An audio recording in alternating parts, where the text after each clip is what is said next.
ही मैया अनुसुईया ने कमंडल में से जल लिया और तीनों देवों पे डाला तो ब्रह्मा विष्णु प्रकट हो गए और तीनों को लेकर के मां लक्ष्मी ने भगवान नारायण को लिया है और सरस्वती ने ब्रह्मा जी को और पार्वती ने भोले बाबा को लिया अपने धाम। एक रूप से अनुसुईया मैया के बालक बनकर के भगवान वहीं आश्रम में भी रहने लगे।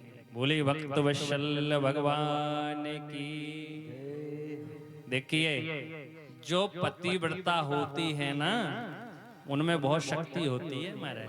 हाँ, अब एक पतिव्रता की कथा आती है, वैसे तो समय भी होने के लिए जा रहा है, चलो सुनाई देते। देखिए एक बार क्या हुआ, दो बहन थी और एक बहन इतनी पतिव्रता थी कि उसकी कोई सीमा नहीं थी। एक बड़ी बहन थी, एक छोटी बहन थी। अब एक बड़ी बहन थी तो क्या कर रही थी, अपने धान कूट रही थी, धान कूटना से धीरे धीरे धीरे धीरे धान कूट रही थी। और पतिदेव ने जल मांगा, अरे देवी जल पिला दो। तो जैसे ही जल मांगा तो धान कूटते कूटते धान कूटना को ऊपर किया और धान कूटना आसमान में लटका रहा, नीचे नहीं गिरा। और जल भरने के लिए चल पड़ी है और जल भर के लाई है, पति देव को पिला दिया और धान कूटने लग गई है। छोटी बहन ने देखा, बहन ये तो बड़ा दृश्य देखा है, तुझमें तो बड़ी शक्ति है। बहन एक बात बता, तुझमें ये शक्ति कहां से आई? तुम्हें नहीं है पता, मैंने पति देव की तन मन धन से सेवा की है, ऐसे शक्ति आई। अरे बहन उपाय हमको भी बता दो, हमको भी शक्ति चाहिए। हट पकड़ने लगी बहन, कुछ भी हो जाए हमको भी शक्ति चाहिए, कैसे हमको वो शक्ति मिलेगी? बड़ी बहन ने कहा, देख बहन, मैंने कम से कम 30 वर्ष तक अपने पतिदेव की सेवा की है। कैसे करती बहन? बोले मैं ऐसे करती, अगर ठंड का समय तो पतिदेव के लिए गर्म जल करती ही स्नान कराने के लिए, अपने हाथ से स्नान कराती, अपने हाथ से उनके वस्त्रों को धोती, अपने हाथ से उनको भोजन कराती, सुंदर भोजन बनाती, ऐसे सेवा करती। छोटी बहन कहने लगी, तू तो 30 वर्ष में बनी है, मैं 15 दिन में तो उसे बड़ी शक्तिशाली बन के बता दूंगी। अरे हम 30 वर्ष व्यतीत हो गई, तुम कैसे हो जाएंगे? बोले अब देखते जाओ। घर पे गई है और पतिदेव से कहने लगी, स्वामी जी राम राम। पतिदेव कहने लगे, ओहो आज तो हमारी देवी को अच्छा गुरु प्राप्त हो गया, बढ़िया सत्संग सुन के आ गई है। अगर ये गुरु पहले मिल जाते तो 2-4 साल और जी जाता मैं। कभी ऐसे बोले ही नहीं है, तू तड़ाक से बोलती थी, तुम तो कभी आज पहली बार कहा है। देवी आज कौन सा सत्संग सुन के आई? देखो महाराज, जो हो गया वो भूल जाओ, आज से तुमको कुछ नहीं करना है, अपने हाथ से स्नान नहीं करना है, आज हम अपने हाथ से तुम्हें स्नान करा करेंगे। पतिदेव तो प्रसन्न हो गए, अरे बहुत अच्छी बात है, आज तो हमारी पत्नी ऐसी बात कर रही है। अब क्या करती है, एक पात्र लाती है बड़ा सा, उसमें जल भर लेती है और भर करके चूल्हे पर रख देती है। और चूल्हे पर रख दिया है, वो जल पानी गर्म होने लग गया, खौलने लग गया है। अब पतिदेव कहीं तो उस पानी के पात्र की तरफ देखते हैं और एक तरफ पत्नी की तरफ देखते हैं, ये करने क्या जा रही है? देखो महाराज बोलना मत, नहीं तो शक्ति अधूरी हो जाएगी, पूरे मंत्र नहीं आएंगे। हाँ कुछ बोलना मत। अरे तुम कर क्या रही हो? इस जल का करोगी क्या गर्म करके? बोले देखो महाराज, मैंने तुमसे कितनी बार कह दी, शांत रहना, मौन रहना, बोलो मत, बस इतनी कृपा कर। पतिदेव शांत हो गए। ठीक है देवी, तुम जो कर रही है वो करते रहो। गरम जल लिया है और गरम जल को लेकर के उस पात्र को पतिदेव से कहने लगी, स्वामी जी जरा नीचे बैठो। पतिदेव तो अब तो थर थर कांपने लगे, लगता है तो जला करके छोड़ेगी। जैसी पात्र को लिया ऊपर से ही छोड़ दिया है। अब तो जैसे ही गरम गरम पानी उनके शरीर पर पड़ा, छटपटा करके जमीन पर गिर पड़े। अरे इसने तो जला दिया, अब क्या करें। उठाया और चारपाई पर सुला दिया। बोले देखो महाराज, अब देखना शक्ति आ रही है धीरे धीरे, अब कमाल देखते रहना, दृश्य देखना। पति देव बेचारे जल गए और खटिया पर सुला दिया, नींद लग गई है, शांत हो गए, सो गए। और धान को लाई है, धान को पटक दिया है बीच में, और धान को कूटने लगी है महाराज। पतिदेव की नींद लग गई है, धान कुटना को लेती है, पतिदेव के पेट में ही छोड़ दिया है। क्या हो गया? बोले अब मुझसे जल मांगो, कहो देवी जल पिलाओ। अब देखो शक्ति आ रही है, देखो धान कुटना ऊपर ही रह जाएगा। जैसे पतिदेव ने कहा देवी जल पिलाओ, और धान कुटना को ऊपर किया और धान कुटना को छोड़ा, पैर के अंगूठे की राधे राधे हो गई है। बोलिए भक्त वत्सल भगवान की। सुखदेव जी ने कहा इसी के साथ में श्रीमद् भागवत के 3 स्कंद को विराम देके अब 4 स्कंद में प्रवेश होते हैं। मनस्तु शतरूपाया प्रश्न कार्य जग्रहे, आकूर्त देवहूतिश्च प्रसूरेति विश्रुतः। मैत्री जी कहते हैं विदुर मनु की छोटी बेटी प्रसूति, उसका विवाह दक्ष के साथ हुआ। जिनकी 16 कन्या 13 कन्या धर्म की मूर्ति नाम पत्नी से नर नारायण ऋषि रूप में प्रकट हुए, वे आज भी बद्रीनाथ में विराजते हैं। सुहा नाम की अग्निदेव को और सुधा नाम की पितरों को और सती नाम की भगवान शंकर के साथ में विवाह कर दिया है।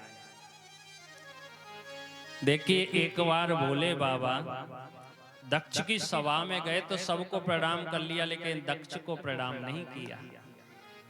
और जब दक्ष को प्रणाम नहीं किया तो दक्ष क्रोधित हो गया। दक्ष ने कहा अरे इसने मेरी बड़ी सभा में अपमान किया है, और इस अरे जो बैल पर बैठता है, सर्पों का आभूषण पहनता है, कभी शमशानों में घूमते रहता है, और मैंने एक फूल सी कन्या का विवाह इसके साथ कर दिया, फिर भी मेरा अपमान कर दिया, मैं तो इसका ससुर था। तो दक्ष ने भगवान भोले बाबा का अपमान करने के लिए, बदला लेने के लिए कनखल में हरिद्वार में एक यज्ञ रखा था। उस यज्ञ में क्या है, सबको निमंत्रण दे दिया, परंतु भोले बाबा को निमंत्रण नहीं दिया। तो राजन पता है सभी सज धज करके सभी देवी देवता जा रहे हैं। तो दक्ष ने एक बात कही, बोले क्या कहा? बोले जब तुम यज्ञ में आए ना तो कैलाश के ऊपर होके आना, भोले को दिखाते हुए आना, जिससे भोले चिढ़े। तो देवता सज धज करके और विमानों में बैठ करके कैलाश के ऊपर होके निकल रहे। क्या रास्ता और जगह से नहीं था, कैलाश के ऊपर ही हो ही गई था। जब किसी को चिढ़ाना होता है ना तो देख देख करके चिढ़ाते हैं महाराज। सुखदेव जी ने कहा आज देवता सज धज करके जैसे ही जाने लगे तो राजन आज सती मैया की दृष्टि पड़ गई है। और सती मैया ने कहा देवताओं से, अरे अरे कहां जा रहे हो सज धज के? देवताओं ने कहा देवी आप नहीं गई हैं, आपके पिता के यहाँ तो सुंदर कनखल में यज्ञ हो रहा है, हमारा निमंत्रण आया इसलिए उस यज्ञ में जा रहे हैं। सती ने कहा कोई बात नहीं, आप चलो, मैं अपने स्वामी को लेकर के आता हूं। भोले बाबा के पास में सती मैया चली है, प्रणाम किया है और प्रणाम करके कह रही है क्या कि मेरे पिता के यहाँ यज्ञ हो रहा है। ये नहीं कहा तो क्या बोला? सुखदेव जी बताते हैं अपने शब्दों में, प्रजापतिस्ते ससुर सांप्रतम निर्यापितो यज्ञ मोहस्किलः। हे स्वामी जी, आपके ससुर के यहाँ यज्ञ हो रहा है, क्या आप उस यज्ञ में नहीं चलोगे? भोले बाबा ने कहा देवी वो तो मुझे पता है, लेकिन जिस जगह से हमारा निमंत्रण नहीं आया है तो हम नहीं जा सकते। और देवी मैं तो आपको भी समझाता हूं, आपका वहां सम्मान नहीं है, मान नहीं है, उस जगह नहीं जाना चाहिए कि आवत ही हर से नहीं और नैनन नहीं सने, तुलसी तहां न जाइए जहां कंचन बरसे में। हे देवी उस जगह नहीं जाना चाहिए, चाहे कंचनों की बरसात हो, हीरा मोतियों की बरसात हो, जिस जगह जाने से मान सम्मान नहीं मिले, प्रतिष्ठा नहीं मिले, उस जगह नहीं जाना चाहिए। सती ने कहा अरे महाराज मेरे तो पिता हैं, आप नहीं जाओगे तो मैं तो जाऊंगा। भोले बाबा ने कहा मैं मना भी नहीं कर सकता, अवश्य जाओ, तुम्हारे पिता हैं, मैं मना नहीं कर रहा, लेकिन बिना बुलाए जाओगी तो सुख नहीं पाओगी सती। और देखो महाराज किन जगह बिना बुलाए जा सकते हो, कितनी जगह जा सकते हो। गुरु के द्वार शिष्य भी बिना बुलाए जा सकता है, भगवान के दर्शन करने के लिए बिना बुलाए जा सकते हैं, मित्र के द्वार भी बिना बुलाए जा सकता है, और पुत्री को भी पिता के यहाँ बिना बुलाए जा सकता है। लेकिन एक कारण भी कह दिया है, अगर पिता के यहाँ कोई उत्सव हो रहा है, कोई कार्यक्रम हो रहा है और पिताजी ने कहा नहीं तो नहीं जाना चाहिए, और तुम्हारे पिता ने उत्सव हो रहा है, यज्ञ हो रहा है, हमारा निमंत्रण नहीं दिया है तो नहीं जाना चाहिए। सती ने कहा देखो महाराज मैं तो जाऊंगा, चाहे तुम जाओ चाहे मत जाओ। भोले बाबा ने कहा मैं तो मना कर रहा हूं, बिना बुलाए जा रही हो, सुख नहीं पाओगी, जाओ, चली जाओ। सती सती चली है। सती जैसी ही चली है महाराज, तो आज सती मैया ने देखिए रामचरितमानस में भी वर्णन आता है। क्या वर्णन आता है कि उधर मैया जानकी का हरण हो जाता है, तो राम लक्ष्मण ढूंढ रहे हैं जानकी को, पूछ रहे हैं हे खग हे मृग हे मधुकर सेनी, तुमने देखी सीता मृग ने, कहाँ है हमारी जानकी। और सती को देखा कौन है, बोले लक्ष्मण जी ने, और लक्ष्मण जी को सती ने देखा तो सती कहने लगी हमारे स्वामी कहते मेरे राम इष्ट हैं, लेकिन ये कैसे इष्ट हैं, ये कैसे परमात्मा जी के पत्नी के लिए विलाप कर रहे हैं, मैं इनकी परीक्षा लूंगी। तो क्या किया सती ने, जानकी का वेश बना लिया। जिस रास्ते से आज राघवेंद्र और लक्ष्मण जी आ रहे उसी रास्ते पे खड़ी हो जाती है। राम जी ने नहीं देखा, लक्ष्मण जी ने देखा, और लक्ष्मण जी देख के कहने लगे कहो सती जैसे हमारी मैया जानकी गुम गई, हमें लगता है आपसे भोले बाबा तो नहीं गुम गए। सती ने कहा रे इन्होंने तो पहचान ली, छोटे भाई ने पहचान ली, बड़े भाई का क्या काम होगा। अब कहा अब मैं क्या कहूं, मैं स्वामी से क्या कहूंगी, अगर स्वामी जी मुझसे पूछेंगे क्या तुमने मेरे स्वामी की परीक्षा ली, तो मैं क्या उत्तर दूंगी। सती पुनः वापस गई है भोले बाबा के पास, और भगवान भोले बाबा सब कुछ समझ गए कि सती ने मेरी स्वामी की परीक्षा ले ली और मेरी माँ जानकी का रूप बना लिया। अब मैं इसको पत्नी के रूप में नहीं देखूंगा, अब तो मैं इसको अपनी माँ के रूप में देखूंगा। भोले बाबा ने कहा कहो देवी क्या तुमने मेरे स्वामी की परीक्षा ली है। तो सती मना कर रही है, कह रही है क्या कि कछु न परीक्षा लीने गोसाई, कछु न परीक्षा लीने गोसाई, कछु न परीक्षा लीने गोसाई, कछु न परीक्षा लीने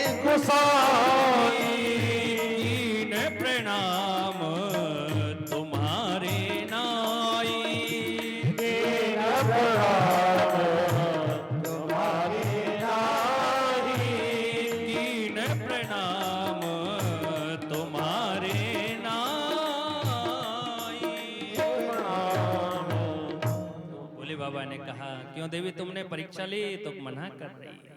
कछु न परीक्षा लीन गुसाई, कीन प्रणाम तुम्हारे नाई। नहीं महाराज, मैंने परीक्षा नहीं ली, तुमने प्रणाम किया, ऐसे मैंने भी प्रणाम कर लिया।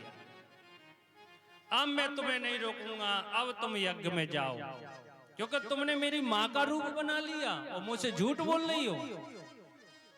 सती ने कहा, अब मैं जाती हूँ यज्ञ में, बिल्कुल चली जाओ। बोले बाबा ने कहा, नंदीश्वर से सती का कोई भी वस्त्र भूषण नहीं रह जाए, सबको भेज दो सती के साथ।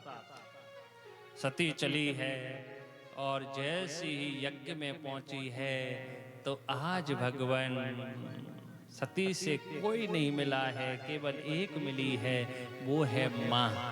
माँ के लिए चाहे पुत्री कैसी भी हो, लेकिन माँ का हृदय पुत्री के लिए बहुत उमड़ता है। केवल एक माँ मिली है, बड़े प्रेम से माँ मिली है। सादर भला ही मिली एक माता, सादर भला ही मिली एक माता, सादर भला ही मिली एक माता, सादर भला ही मिली एक माता, भगिनी मिली है बहुत मुस्काता, भगिनी मिली है बहुत मुस्काता। केवल सादर भले ही मिली एक माता, भगिनी मिली बहुत मुस्काता। मैया ने तो हृदय से लगा लिया, लेकिन भगिनी ने कहा, बहनों ने कहा, देखो निमंत्रण नहीं दिया फिर भी बिना बुलाए चली आई। आओ तो सती को क्रोध आ गया। राजन ऐसा क्रोध आया और गई है, देखा तो सबके आसन के बीच में भोले बाबा का आसन नहीं है। सती मैया अपने पिता के अपमान को सहन ना कर सके और जाकर के उसी यज्ञ में, जो यज्ञ चल रहा था, उसी यज्ञ में कूद जाती, अपने शरीर का परित्याग कर दिया।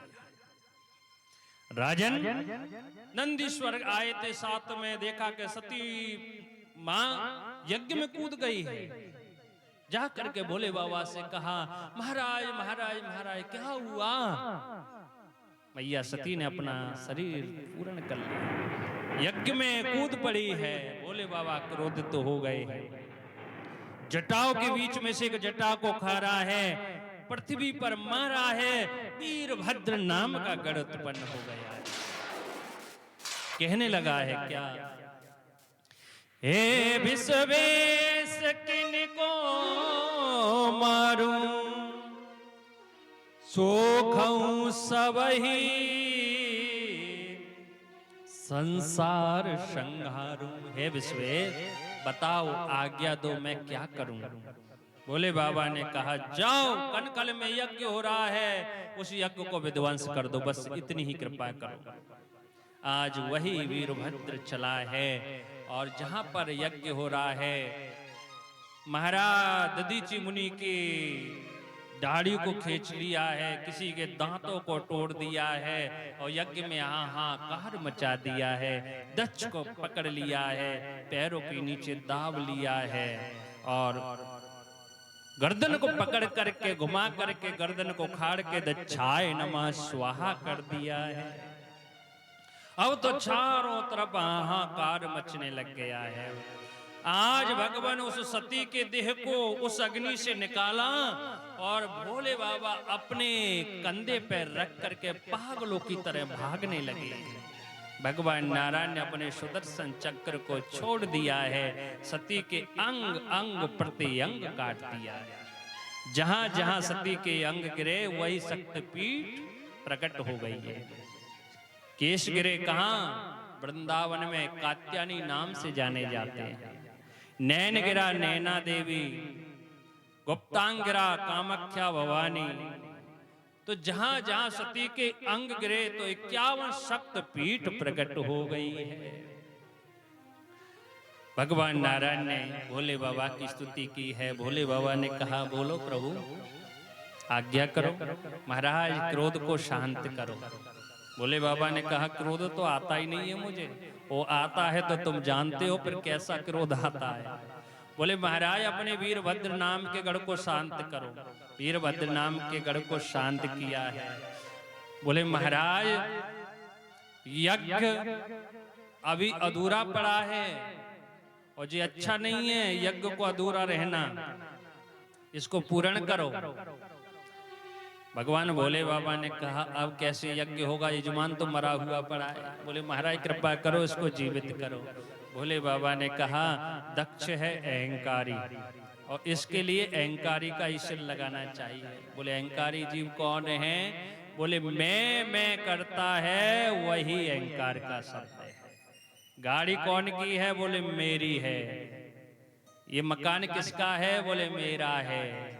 हर शब्द में मेरा नहीं आना चाहिए। किसका है? बोले राम जी का है, हमारा कुछ नहीं है। और हमारा तो शरीर भी नहीं है प्यारे, शरीर का भी पता नहीं है कब क्या हो जाए, तो किस बात का अहंकार है? तो आज बकरे का सिर दक्ष के सिर धड़ पर जोड़ा है और भोले बाबा ने एक ताली बजाई और दक्ष जीवित हो जाता है। बम बम बम बम बम बम बम बम बम बम करते हुए अब तो महाराज दक्ष भोले बाबा की स्तुति करने लगा। राजन पता है जब हम शिवालय जाते हैं ना, जब बम बम करते हैं तो भोले बाबा बहुत प्रसन्न होते हैं, अपने ससुर साहब की याद आ जाती है। हाँ, तो सभी देवता आज भोले बाबा की स्तुति कर रहे हैं। किस प्रकार कर रहे हैं? ऐसा डमरू बजाने वाला कोई और नहीं, ऐसा डमरू बजाने वाला कोई और नहीं, भोलानाथ से निराला कोई और नहीं, भोलेनाथ से निराला कोई और नहीं, कोई और नहीं, कोई और नहीं, कोई और नहीं, कोई और नहीं। ओ भोले जय हो, सभी तालियां बजाए। कोई और नहीं, भोले नाथ से निराला कोई और नहीं, ऐसा डमरू बजाने वाला और नहीं, ऐसा डमरू बजाने वाला और नहीं,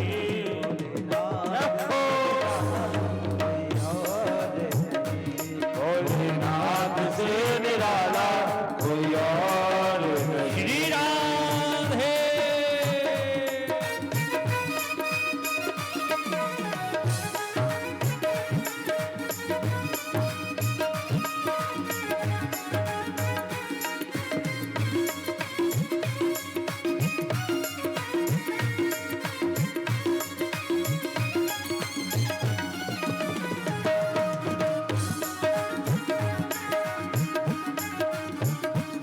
शंकर भगवान की जय हो।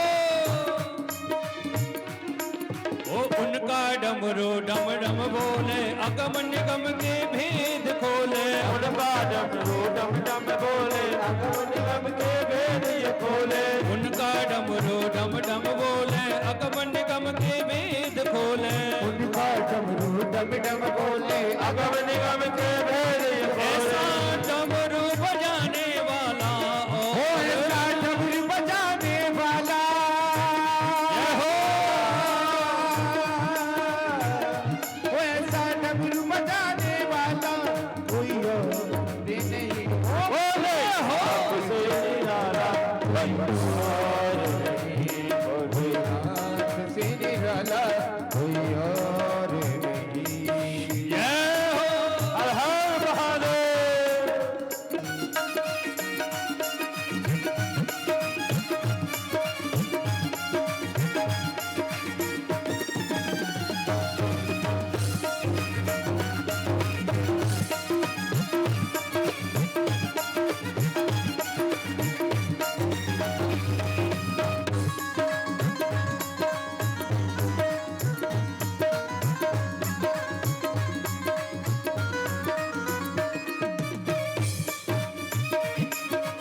जब करवट बदले पाप चमक दे अगले पिछले। काया जब दे अगले पिछले पाप चमकते अगले पिछले। ओ काया जब जब करवट बदले पाप चमक दे अगले पिछले। पाप चमकते अगले पिछले पाप चमकते अगले पिछले।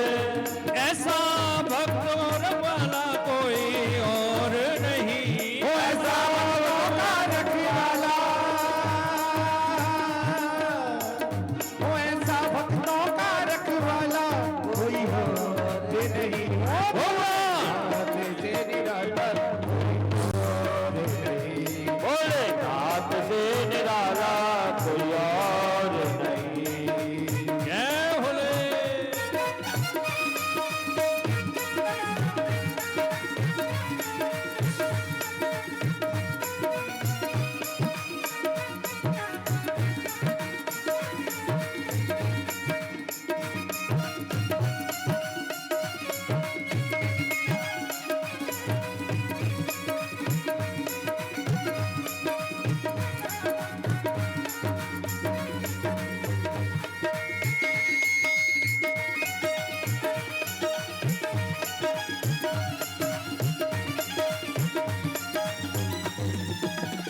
श्री राम।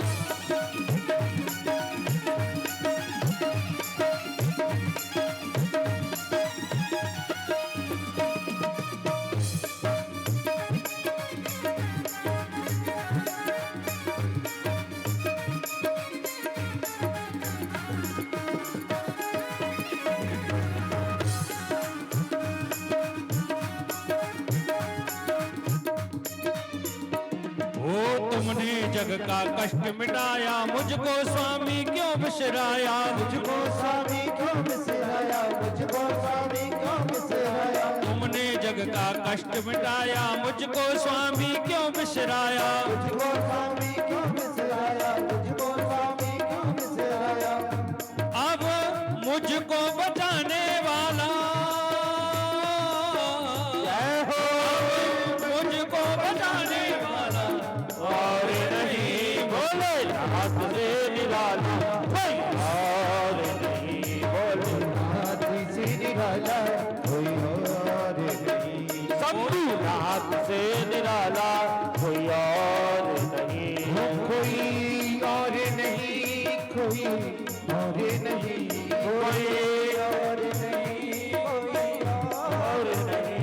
कोई और नहीं, कोई और नहीं। हो बोले नाथ से निराला कोई और नहीं। बोले नाथ से निराला कोई और नहीं। और हाथ उठाकर तालियों की सेवा करते हुए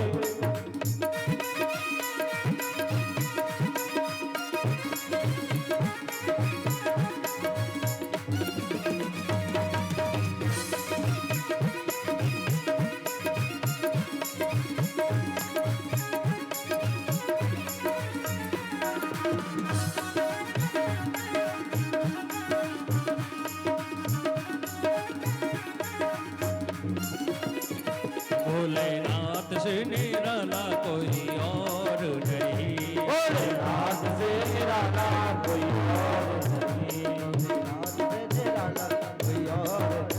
भोलेनाथ से निराला कोई और नहीं। भोलेनाथ से निराला कोई और नहीं। भोलेनाथ से निराला कोई और नहीं। कोई और नहीं। भोलेनाथ से निराला कोई और नहीं। भोलेनाथ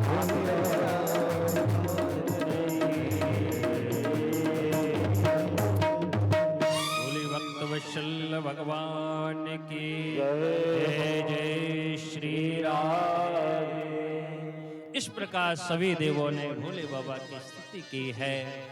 राजन, आज भोलेनाथ जी ने जो देवों के देव हैं, दयावान हैं, दक्ष को जीवित कर दिया है। और दक्ष बम बम बम बम करते हुए भोलेनाथ जी की स्तुति की। इसी के साथ में आज सुखदेव जी ने कहा, राजन आप मनु महाराज की पुत्रियों का वर्णन सुन लिया, लेकिन मनु महाराज के पुत्रों का भी तो वर्णन सुनो। सुखदेव ने कहा, परीक्षित कहने लगे, सुनाओ गुरुदेव। मनु महाराज के 2 पुत्र हुए, प्रियव्रत उत्तानपाद। उत्तानपाद का विवाह सुनीति के साथ में हुआ है। एक बार उत्तानपाद राजाओं के यहाँ गए थे तो एक राजकुमारी से भी विवाह हो गया है, नाम है सुरुचि। सुनीति कहते सुंदर बुद्धि, सुरुचि कहते हैं मंद बुद्धि। सुरुचि को पालकी में बैठान करके उत्तानपाद ला रहे थे तो राजन जैसी दृष्टि पड़ी कि इस राजा की, सुना एक और रानी है। सुरुचि कहने लगी, अरे महाराज तुम्हारा विवाह तो पहले हो गया और मेरे से झूठ बोली है, बताया क्यों नहीं? उत्तानपाद ने कहा, आपने पूछा? आपने पूछा नहीं, मैंने बताया नहीं। महाराज मैं तो महल में प्रवेश नहीं होंगी, मैं तो वापस जा रही हूं, पहले उस रानी को बाहर करो तब प्रवेश होगा। सुनीति ने सुना, ये मेरे जब तक मैं इस महल में रहूंगी तब तक ये प्रवेश नहीं हो सकती है। सुंदर बुद्धि समझदार थी सुनीति, आज सुना तो महल से बाहर निकले आई है, एक आश्रम में रहने लग गई है। लो बहन तुम रहो इस आश्रम, इस महल में रहने लगे हैं। भगवान की कृपा से सुनीति के गर्भ से एक बालक ने जन्म लिया, नाम है ध्रुव जी महाराज। सुरुचि के गर्भ से एक बालक ने जन्म लिया, नाम है उत्तम जी महाराज। धीरे धीरे धीरे धीरे ध्रुव जी महाराज बड़े हुए। बड़े होकर के अपनी मैया सुनीति से कहा, 5 वर्ष के हो गए मैया, मैंने आज तक अपने पिताजी के दर्शन नहीं किए। मेरा पिता कौन है पता तो चलना चाहिए, कहाँ रहते हैं मेरे पिता? सुनीति ने कहा, बेटा तेरा पिता बहुत बड़ा राजा है। कहाँ है वो राजा, कहाँ रहता है? बोले सामने वो महल है, वो तेरे पिता का ही महल है। नन्हा सा बालक है। कहा तो अब मैं अपने पिता के दर्शन को जाता हूं। जैसे ही ध्रुव चल पड़े हैं, ध्रुव ने क्या दृश्य देखा कि उत्तानपाद की गोद में उत्तम खेल रहे हैं। और जो नन्हा सा बालक है, ध्रुव ने देखा मेरे पिता की गोद में ये छोटा सा बालक कौन खेल रहा है, मैं भी पिता की गोद में बैठूं। जैसे ही दौड़ करके ध्रुव जी महाराज पिता की गोद में बैठने के लिए लगे, सुरुचि की दृष्टि पड़ गई। दौड़ करके आई और धक्का देके बाहर कर नीचे पटक रोने लग गए ध्रुव जी महाराज। अरे माँ क्यों पटक दिया?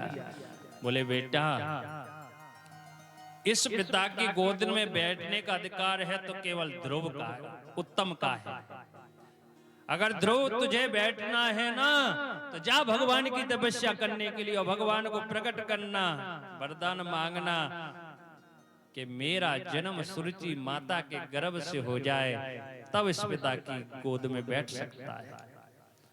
ध्रुव रोते रोते बाहर आए। मैया सुनीति ने सुना कि मेरे बेटे को किसी ने पीट दिया है। जब किसी बेटा को कोई पीटता है तो माँ एक सिंगनी का रूप बना लेती है।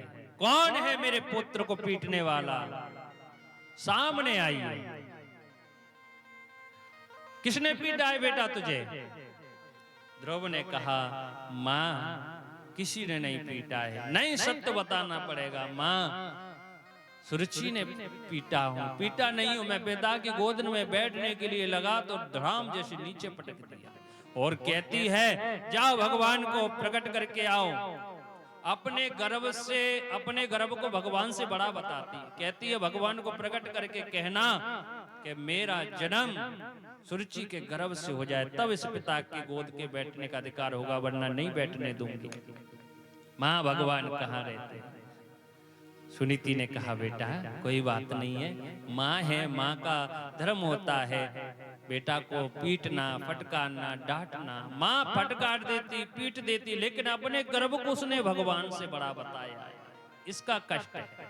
माँ कृपा करो, भगवान कहाँ रहते हैं? बेटा अभी तू नन्हा है, बड़ा हो जाएगा तब भगवान को चाहना। नहीं माँ मैं तो अभी भगवान को चाहूंगा। तुम तो ये बताओ भगवान रहते कहाँ हैं? भयानक जंगल में रहते हैं, हिंसक जानवर खा जाएंगे। नहीं माँ आशीर्वाद दे दो बस। मेरी माँ का आशीर्वाद होगा तो कोई जानवर नहीं बोल सकता है मुझसे। आज ध्रुव जी एक माँ मना कर रही है, बेटा रुक जा, तू छोटा है, क्या जाने तपस्या करना, बेटा रुक जा। लेकिन एक माता की वचन को नहीं मान सके और जंगल के लिए जा रहे हैं। देव ऋषि नारद जी ने देख लिया, अरे ये छोटा सा बालक है और एक माँ के वचन को सहन नहीं कर सका। देव ऋषि नारद जी ने जाकर के ध्रुव जी को रोक लिया है और कहा, कहाँ जा रहे हो बेटा? भगवान को पाने के लिए? नहीं बेटा लौट जाओ, भगवान नहीं है। क्यों नहीं है भगवान? मैं तो भगवान को पाने जाऊंगा। माता ने बहुत रोका फिर भी नहीं रुका महाराज, मैं तो भगवान को पाऊंगा। नारद जी ने कहा, बेटा अभी बच्चा हो, बड़े हो जाएं तब भगवान का भजन करना। नहीं नहीं महाराज, मैं तो अभी भगवान को पाऊंगा। देवर्षि नारद जी ने कहा, इसको मन में बड़ी लालसा है भगवान को पाने की, भगवान अवश्य मिलेंगे तुम्हें बेटा, लेकिन एक बात बता।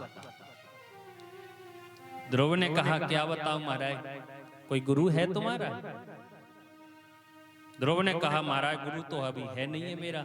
बेटा जब तक गुरु नहीं है तो भगवान नहीं मिल सकते, पहले गुरु बनाना पड़ेगा। अच्छा, जब तक गुरु नहीं है तब तक भगवान नहीं मिल सकते? बोले हाँ, पहले मनुष्य के लिए प्रथम सिद्धि तो गुरु है, और गुरु नहीं है तो मनुष्य भव से पार नहीं है। और महाराज मेरा कहने का भाव भी ये है बंधुओं, कि गुरु भी छानबीन करके तभी बनाना चाहिए। हाँ, पानी पियो छान के, गुरु बनाओ जान के।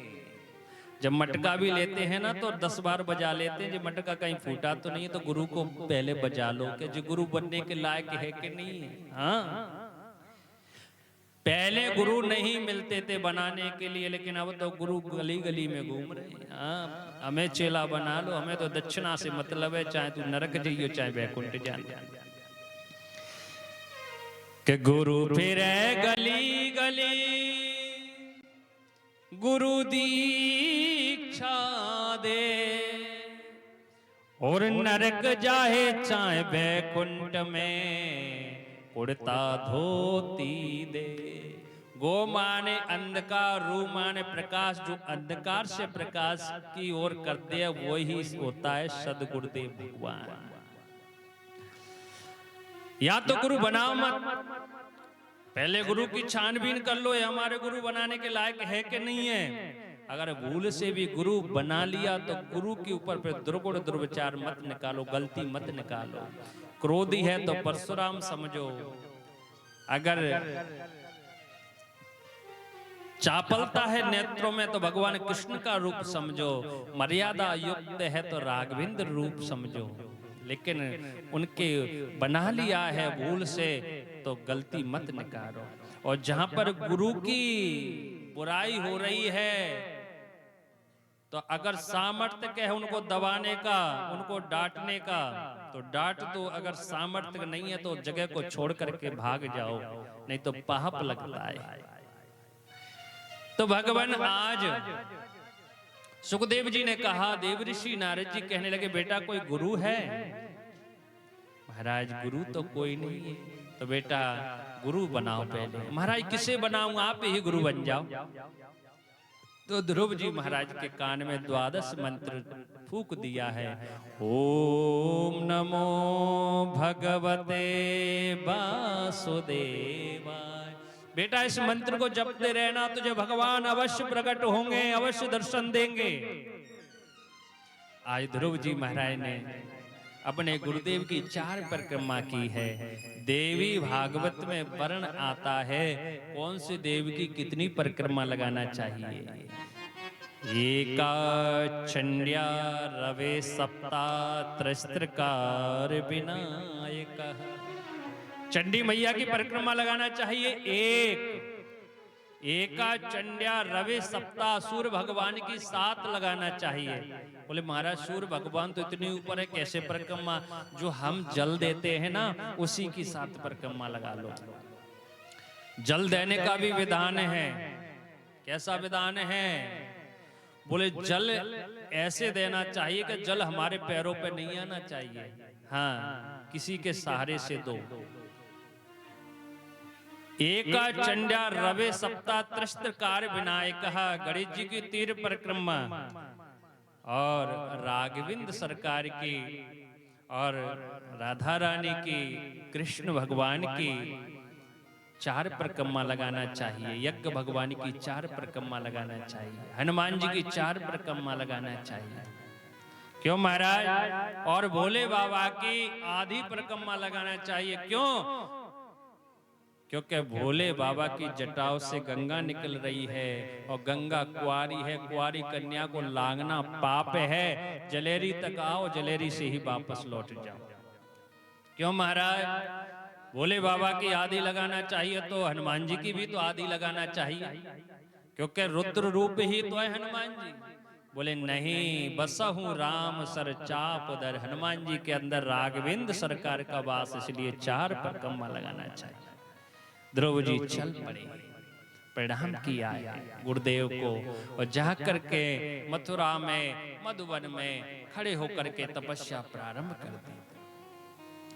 पहले महीना व्यतीत हुआ तो क्या है, एक समय भोजन करके तपस्या कर रहे हैं, दूसरा प्रारंभ हुआ तो भोजन को छोड़ दिया, जल पी करके तपस्या कर रहे, तीसरा लगा तो जल को भी छोड़ दिया, पत्ते खा करके तपस्या कर रहे हैं, चौथा लगा तो पत्तों को भी छोड़ दिया, वायु पी करके तपस्या कर रहे हैं, और जब 5वां महीना लगा तो श्वास को बंद करके ऊपर तपस्या कर रहे हैं।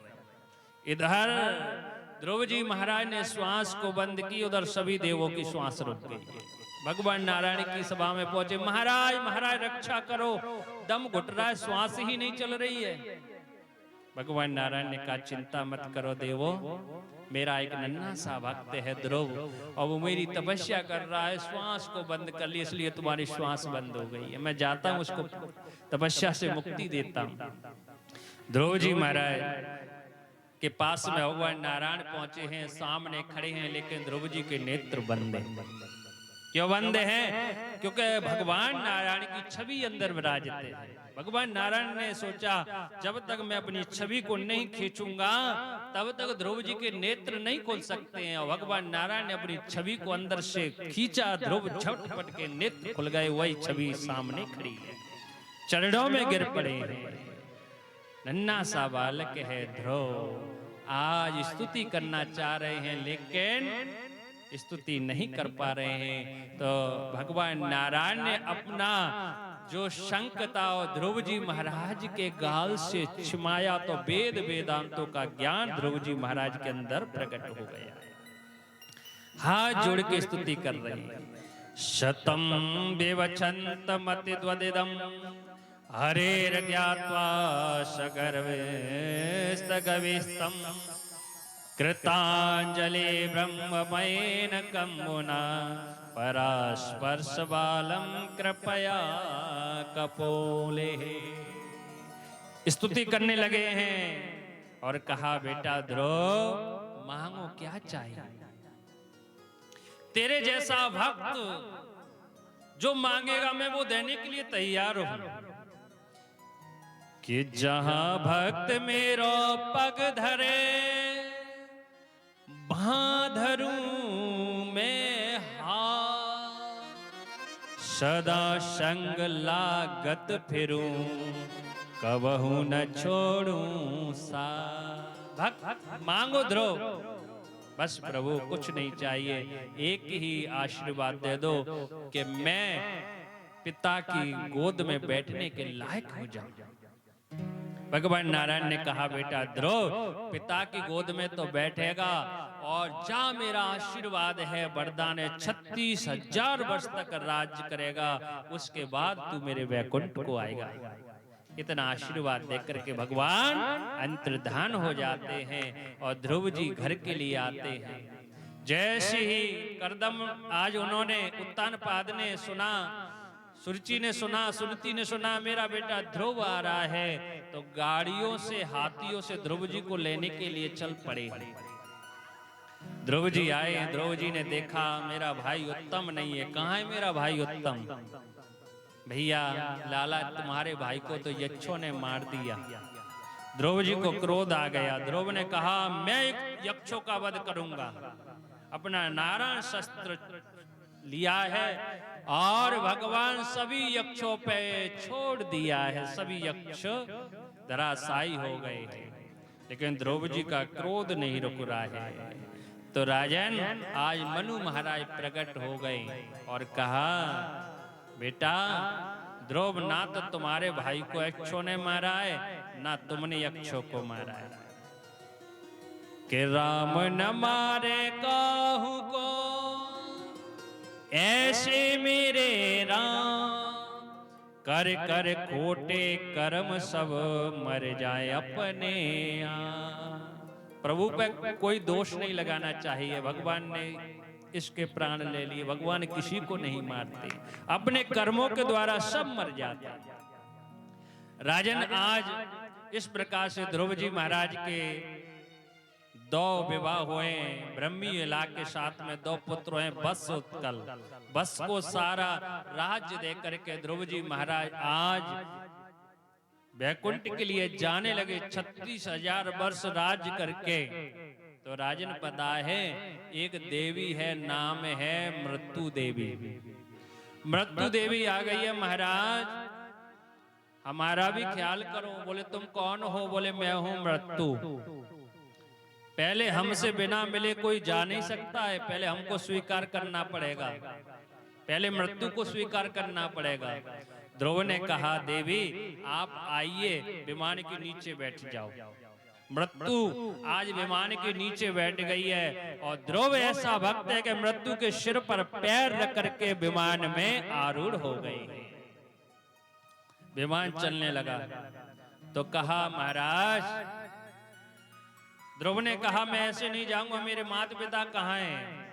तो कहा कि हे प्रभु, हे महाराज, आप जैसे भक्त जिसके कुल में हो जाए उसकी तो 21 पीढ़ियों का उद्धार हो जाता है। आज ध्रुव जी महाराज भगवान के धाम चले गए हैं और भगवान के वैकुंठ गए हैं। वही ध्रुव तारा के रूप में नजर आते हैं। बोलिए भक्त वत्सल भगवान की जय जय श्री राम, जय जय श्री राधे। देखिए ध्रुव नारायण की कथा पर यहाँ पर विश्राम लेते हैं। कल कथा का चतुर्दिवस है। कल जड़ भरत की कथा, पहला चरित्र अजामिल चरित्र और वामन भगवान की समुद्र मंथन की, गजेंद्र मोक्ष की और संक्षिप्त में राम कथा भी सुनेंगे। उसके बाद में भगवान लाला कन्हैया को जन्म धूमधाम से हम यहाँ पर ब्रज उत्सव मनाएंगे, बधाइयों का आनंद लेंगे।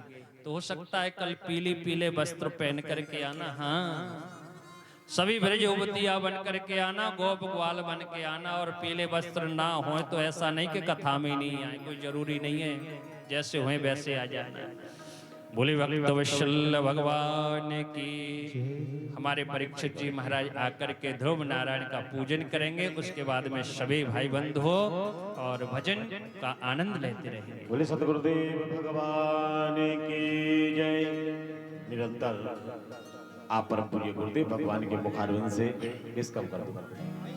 परम पूज्य गुरुदेव भगवान के मुखारविंद से आज मंगलमय तृतीय दिवस की बेला को स्मरण कर रहे थे।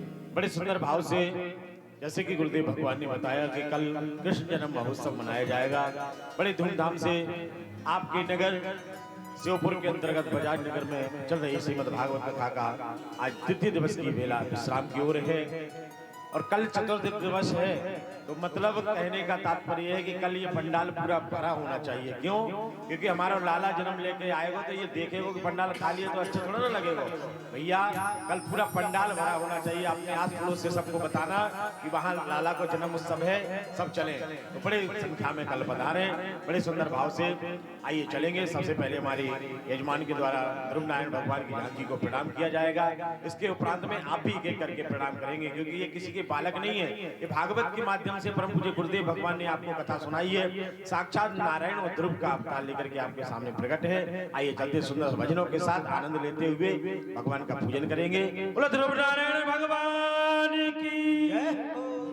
रमवा आभोची हमारी घर बिगा आभोची हमारा बाल गोविंदा जी हमारे घर रमवा आभोची हमारा बाल गोविंदा जी हमारे घर रमवा आभोची रमवा आभोची हमारी घर बिगा आभोची रमवा आभोची हमारी घर बेगा बोली हमारा बाल मुकुंदा जी हमारी घर रमवा बोली हमारा बाल मुकुंदा जी हमारी घर बेगा बोली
कौन सा बोल वृंदावन बिहारी लाल की जय। मोहन से दिल क्यों लगाया है।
हमारी जाऊंगी शाम तेरे नैनन में, अरे जाऊंगी शाम तेरे नैनन में, हमारी जाऊंगी शाम तेरे नैनन में, अरे जाऊंगी शाम तेरे नैनन में, तेरे भेसर के मोती है छिलकन में, मोती है सपने में पूरी सपने में हंसी बतिराई हो।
कृपा करी बाबा गिरी करी बाबा कृपा करी बाबा गिरी करी बाबा कीर्तन करहु ऐसा कीर्तन करहु ऐसा इतिहास करहु ऐसा इतिहास बनाऊंगा। कृपा करी बाबा करी बाबा कृपा करी बाबा कीर्तन करी बाबा कीर्तन करहु ऐसा कीर्तन करहु ऐसा इतिहास बनाऊंगा।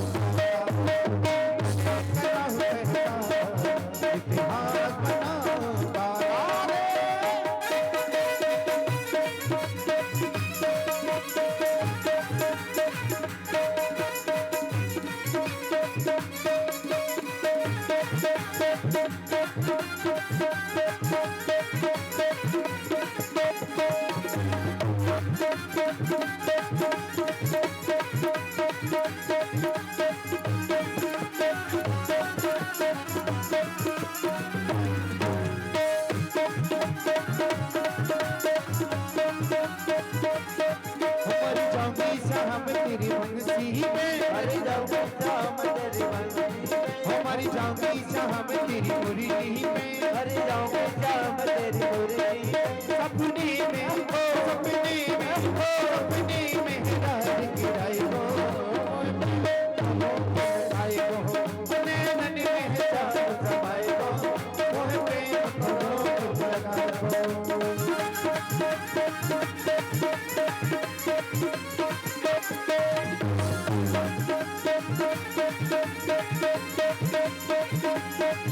राधा बरसाने वाली तेरी महिमा बड़ी निराली राधा बरसाने वाली तेरी महिमा बड़ी निराली सबके दिल को भाई सबके दिल को भाई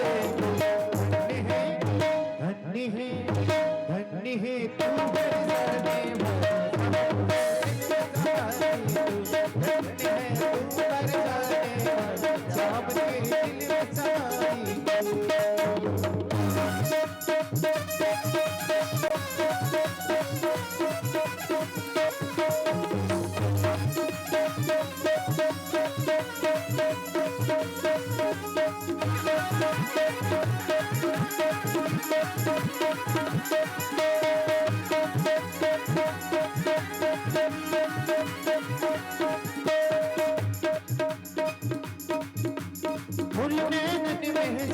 समाए गो मोह में करो लगाए गो नैनन में श्याम समाए गो मोह में करो लगाए गो वो तो पागल को प्यारो है न दिलाना तो पागल को प्यारो है न दिलाना वो दीवाने बने जाके सब वाला दीवाने बने जाके सब वाला सपने में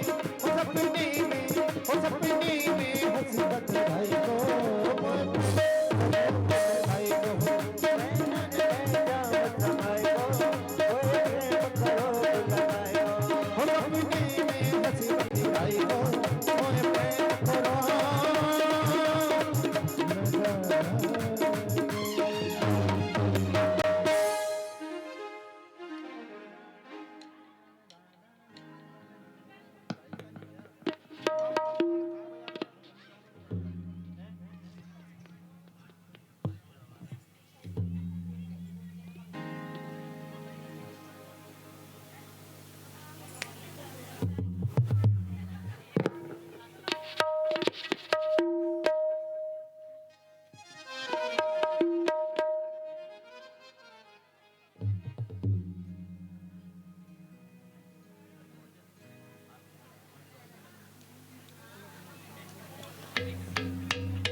सभी श्रद्धालु भक्तजन अपने स्थान पर खड़े हो जाएं।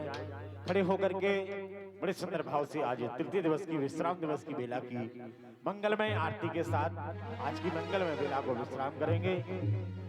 चंद्रमा मनसो जात जगदो सूर्यो अजायता श्रोत्राद्वाइश प्राण समुखा दग्निरजायता।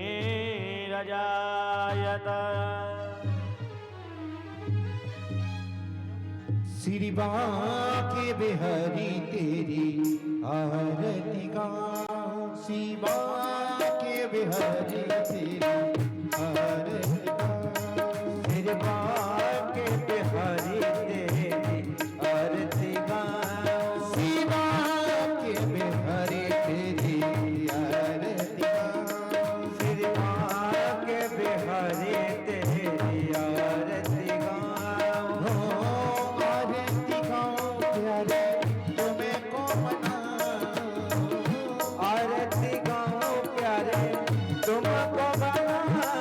हो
चरणों से देखी गंगा प्यारी जिसने सारी दुनिया तारी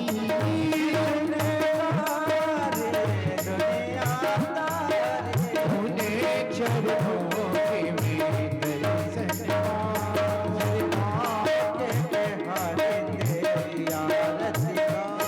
सीमा के बिहारी तेरी आरती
हरिदास की प्यारी तुम्हें हो श्री हरिदास के प्यारे तुम हो मेरी मोह जीवन धन हो मेरे मोहन जीवन धन हो प्यारी छवि पे मैं पल पल छाऊं दिलवा के बेहारे तेरी आरती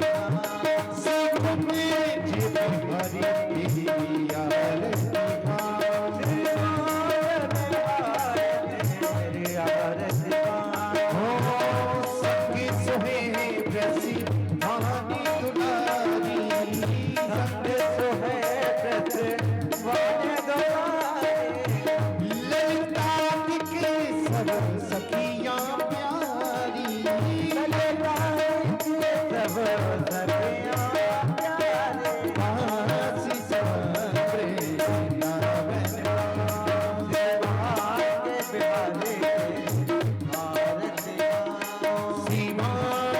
बिहारी तेरी